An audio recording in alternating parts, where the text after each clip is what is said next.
This presentation, What is a TDC Program or What is a Transfer of Development Credits Program, is an introductory presentation to explain why communities choose the TDC program and very briefly and very simply how a TDC program works. The series of graphics put together by the Brandywine Conservancy from a publication called Transfer of Development Rights, a Flexible Option for Growth in Pennsylvania, gives a good description of why communities would turn to this tool to help them reconcile their development and conservation goals. So this image from a representation of a archetypal landscape in Pennsylvania isn't that different from a lot of landscapes that we see in Alberta. It's a mix of land uses. You see the agricultural land use here. Down in the bottom, that forested area could be considered an environmentally significant area.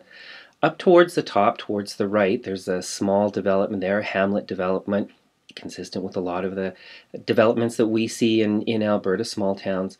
Now, what happens in developments where we see an ongoing effort to create residential development that doesn't have any strict controls but just operates incrementally over time is a sort of wall-to-wall approach, and not generally by any intent to do this, but we see a lot of those other landscapes as just being in waiting to be turned into the highest and best use, the most economically powerful land use. And in the case of this example, it's residential development.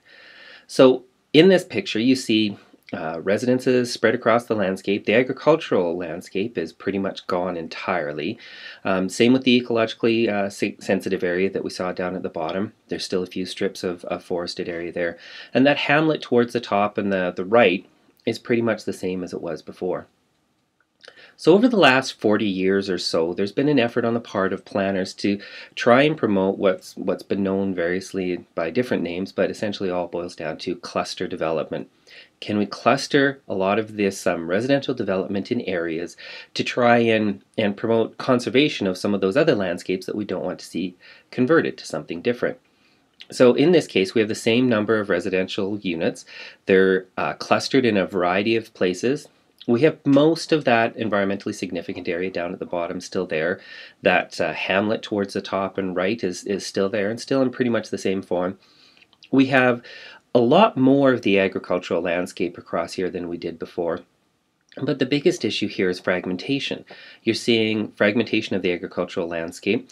It's interspersed now with the residential land use, which can be a real source of conflict since these two land uses are quite different. And we see fragmentation from an ecological perspective. So in terms of habitat patches or even habitat connectivity, the function of that ecologically sensitive area is greatly diminished in this kind of approach.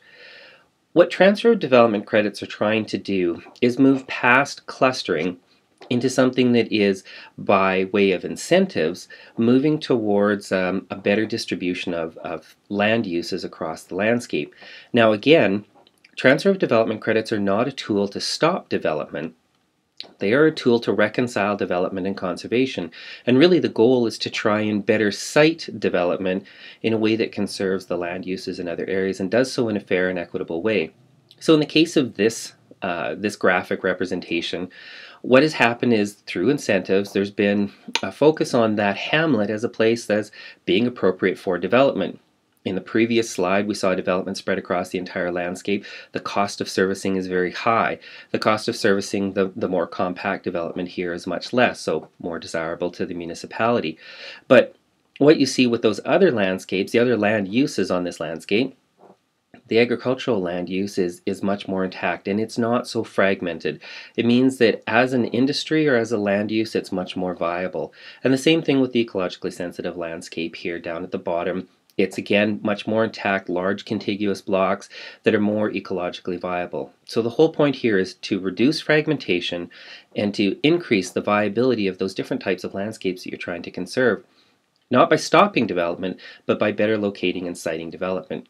This is the reason why communities move towards transfer of development credits programs. Now, how basically do those operate? So I'm going to use a very simple example here, and obviously with the simplifications there's a lot of details and important details are left out, but just in basics this is how a program would operate. So in my little landscape here I've got 6 parcels. The way a TDC program would work is to identify the area that you want the program to apply, and in this case it's represented here by these 6 parcels. You designate what's generically known as sending areas, or what we call in Alberta TDC conservation areas, and you would designate what's known as receiving areas, or TDC development areas. Those sending areas will send the development potential away from there, and the receiving area, or the development area, will receive that development potential. So the next step is to assign development credits, or a development credit to each parcel. Again, my example is very simple here. It's one credit. It's very evenly distributed. When you get down to an actual program, of course, it's more complex. But just to show basically how this operates, we can assume that there's a credit or some measure of credits assigned to every area. Now the difference here is that the developers in that TDC development area are able to purchase credits from the other parcels.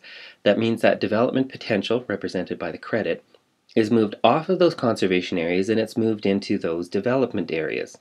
Now the key thing is that the development potential on those TDC conservation areas is restricted by some sort of title restriction device.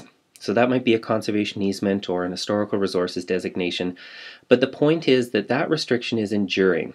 And it's important that that restriction is enduring because a lot of this can be accomplished by simple zoning and the tools that we have in place already. But the thing that that title restriction creates is that enduring opportunity for conservation. It endures past the next rezoning, past the next change in council, and has a lot more security. Now that's important from a conservation perspective. It's also important from the development perspective because that developer who's gone through the process of acquiring those credits wants to feel certain that they have gone through that process with the expectation that the conservation will continue on, i.e. they won't turn around in a couple of years and find out that those areas where they bought credits from are now open for development or being developed.